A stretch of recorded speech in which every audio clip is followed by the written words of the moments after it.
Hey guys, this is Hans Hobbies, and this is a video talking about my lunchboxes again. More specifically, we're going to be talking about the Lunchbox Mini.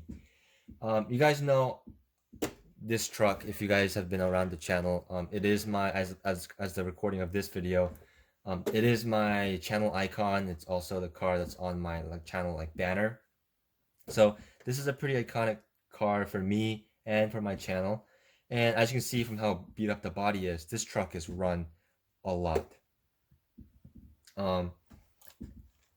And that's because it uses just these standard pet scale, nickel metal hydride packs, and they're really easy and cheap to get. I got a 2-pack of these 3500 milliamp, pretty decent quality nickel metal packs for I think like 35 bucks. So these are really cheap and really easy to find. And if you guys don't know, the lunchbox has a little battery tray in here. A lot of these batteries will just fit straight in there, and it's really easy to find batteries for it, especially since it is a truck that's been around since the late 80s.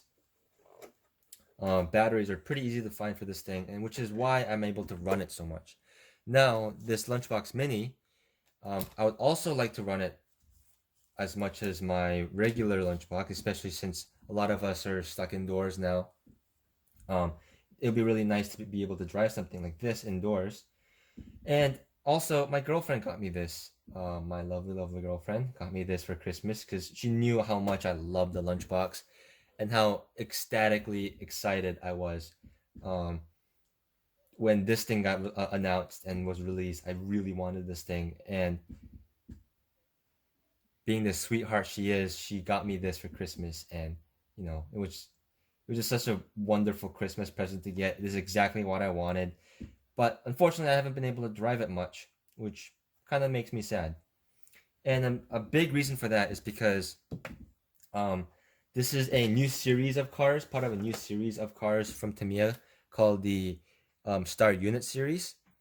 And I'll actually bring you guys closer to the cars so you guys can see this in more detail.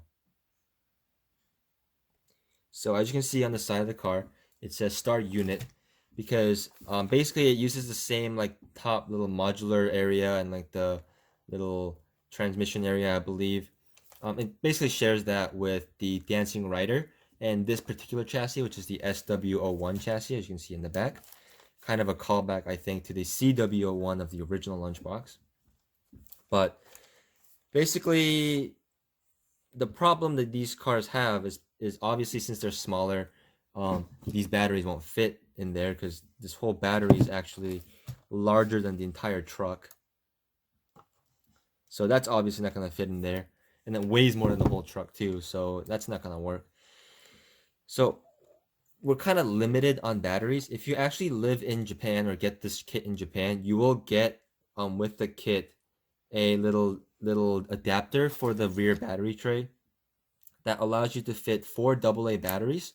But unfortunately, if you are getting a kit that's distributed by Tamiya USA or just any US sold Tamiya Lunchbox Mini, it will not include that piece for whatever reason. I don't know why, but it's a Japan only thing according to the manual. So for us US folks and for us non-Japanese dwelling folks, we're kind of at a loss of what kind of battery to fit in here.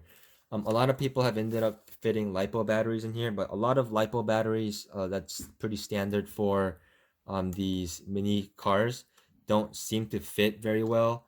It's very tight because you can see the battery tray is very round. It was obviously designed for that AA adapter pack to go in here, piece to go in here. So it's not a very well designed battery tray. And Tamiya USA themselves have kind of found out and noticed this. So they suggest for the US buyers to check out this battery. This is a Venom FLY 1300 milliamp LiPo battery pack. It's a 2-cell LiPo. It comes with the packaging kind of looks like this. If anyone's looking for it, it comes with a XT60 plug pre-installed, as you can see here. And it comes with two XT60 adapters. For people that don't run this plug, they have the T or Dean's plug adapter, and they also have a EC3 adapter. And that's pretty nice because XT60, Dean's, and EC3 are the most common connectors you'll find. And they didn't include Traxxas connectors because Traxxas connectors is a drama and a video all on itself. But that's basically why it doesn't have Traxxas connectors. But yeah, it comes with these adapters. And since I use exclusively Tamiya or Molex connectors and EC3 connectors, this was a very good thing for me. I will eventually just solder on a permanent EC3 connector onto this. For now, I'll put on this adapter. You can see it has a little balance leak. And as you can see by the name and by the box, engineered for flight, this is supposed to go into like RC planes and helicopters and stuff, like larger scale ones, slightly larger scale ones. At least that's what I'm assuming. And this, according to Tamiya USA, will fit in this car. So we're actually going to find out together if that's true. I haven't actually tried this yet. So we're going to actually find out if that is true. So I know for a fact that the wire has to go this way because of the way the battery tray is designed. And the battery hold down is designed. So we'll kind of put this piece on. It doesn't seem to want to go on with this piece. So it's gonna be interesting to figure out how to do this. I'll figure out a way and then I'll be right back. So I managed to get the battery in there. What I ended up doing is just kind of putting the battery in flat and kind of trying to shove it in as far as possible into this battery tray. The battery tray itself isn't that deep, so it won't actually go in that far. And then it has two settings for the battery hold down pins to go. You put it on the outermost one because of the way the wire is set up on this battery. On this side, it won't actually go farther than that, even though on this side it will. So unless you want a lopsided battery exhaust pipe, that's what you're going to have to do. So it doesn't fit as well as I would have liked, but it does fit. And it does fit relatively well. So the wires are kind of messy here. So let's try to shove the body on top of this. And let's see if it'll actually, how it'll actually run. So let me get my radio, turn that guy on, and then turn this one on. A little chime going on. Put the battery on. So if you guys don't know, you don't have to have the body clips on this body because it does come with magnets to hold it on. But even though it doesn't look as great, I like to have the body pins in there just to hold the body on pretty well. Because as you'll see in the driving video, it does like to do front flips pretty easily if you slam on the brakes. So let's see. Steering. The steering seems to work. So it seems to run it. So let's put it down on the floor and see how it actually runs. So before we go run it, I do have to make a very important note.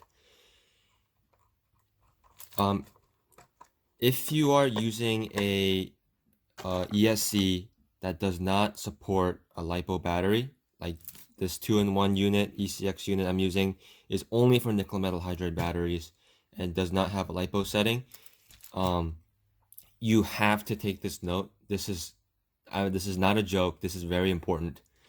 Because this is a LiPo battery, if you're not using an ESC that has a LiPo cutoff, you must use a LiPo low voltage alarm. So mine, I have this Venom one.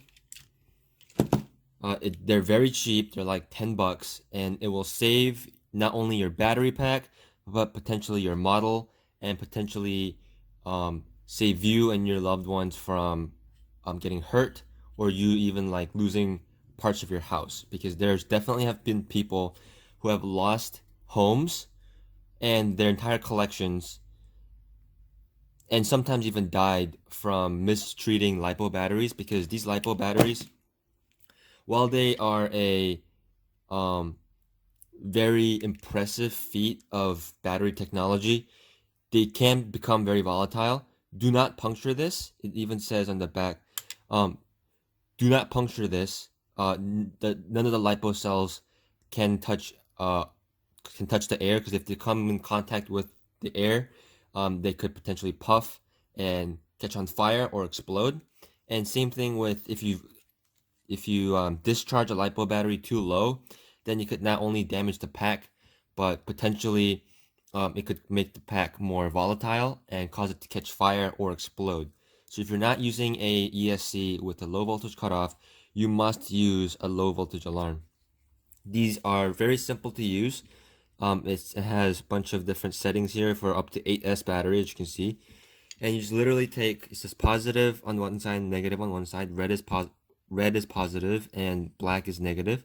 So starting from the 1S corner, you want to plug your battery in directly into the pins, and you'll hear it beep. And it'll show you the overall voltage of your pack, and then your individual cell voltage is a 2-cell LiPo, so it'll have number 1 and number 2. And you can see, if you'll focus, you can see my battery pack currently is at 3.78 and 79 volts. That's still a good pack. You can still run this for a while. I have mine set to go off at around 3.5, though you can adjust it if you want it to be higher or lower for the safety of your packs. That's just what I have it at. And because the battery is pretty small and does kind of bounce around anyway, the voltage alarm just literally fits in the battery compartment. And you can also have this, so keep this charging wire, balance charge wire, out of the way. So you literally just plug it in like I had it before, like so, and then you just throw it in there with your battery. Throw your battery cover on.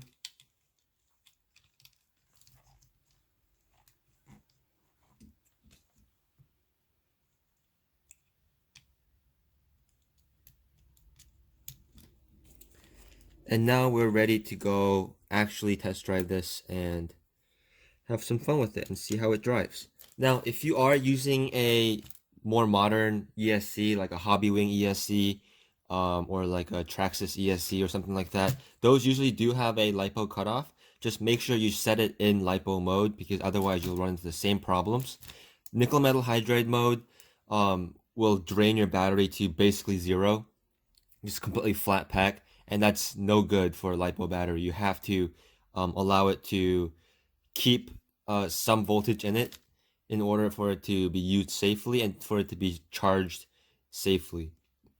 So with that quick PSA out of the way, I will actually put it on the ground and we'll go for a drive.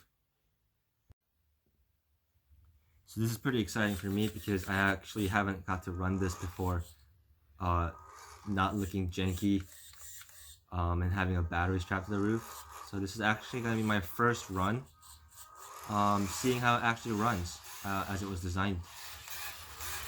First thing I can notice is it's definitely a lot less tippy than when it had the battery on the roof. You can see it does wheelies pretty well. It does front flips pretty well. As you can see right here, the SW01 chassis, unlike the regular lunchbox, the CW01, is 4-wheel drive, which means it will not only do the wheelies, it'll also do backwards wheelies. It'll also do front flips pretty easily. See if we can get it to do a front flip. Oops. Unedited video, folks. There you go. Cute little car. And for 18 bucks, it's actually not that bad for the battery. It is a little bit more than what I would pay normally, just because I'm cheap. Uh-oh, I'm gonna have to grab it. But while it's upside down, Yeah, so the battery was around $18, which is not very bad, especially since it is a pretty proprietary battery for this thing. And it's also pretty average for battery cost for a lot of RC models. So I'm pretty happy with how this thing fits and performs. This hasn't been charged at all. It's just straight out of the box, and it's already performing pretty great. So now that I have a battery to run this thing, I'll do a full review on this thing and more videos about this thing coming up. So subscribe if you want to see that. Also give me a like, comment down below, all that good YouTube shenanigans, and I'll see you guys next time.